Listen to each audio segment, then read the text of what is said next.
Hello guys, how are you? Hope all are doing well. In this video, I'll not tell about software or any knowledge. Yeah, I'll give one knowledge that actually, if you go into Photoshop, I think all you see this workspace, right? So if you'll click on this learn, Photoshop gives all information. So guys, previously it was not there. Means when I started my Photoshop career journey. So now so many informations are there. So because of AI and also they are setting up very well. So see, if I click on this, how to adjust photo color with hue, saturation, and see apply filters, art text and shapes. So I'm giving just one example. I'll click on this.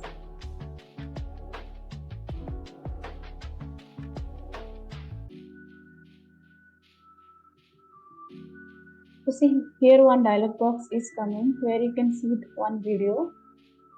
If you click on this, amazing color. you can see the tutorial. But Okay. the colors in your photos aren't as intense as you remember them being in real life. Also, one more thing. Here is given already open sample file, so you can open it and you can experiment on it. So guys, I'm just trying one experiment, so I'll give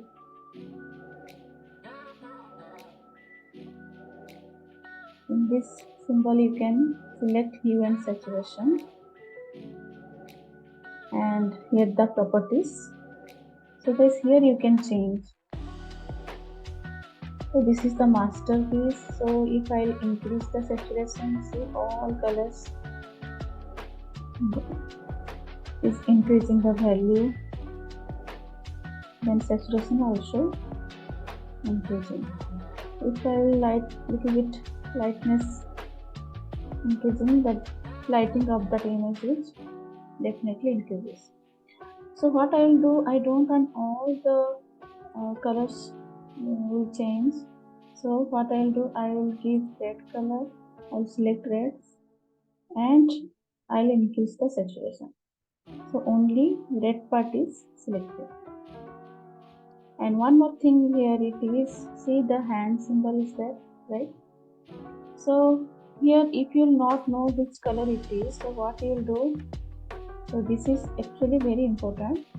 See this part, if I am clicking on, so automatically it is selecting the cyan color. That's why it is saving your time. Okay, so after that you can decrease or increase. Also it affects the sky. So guys, thank you for this video and we'll see you in the next video. Thank you.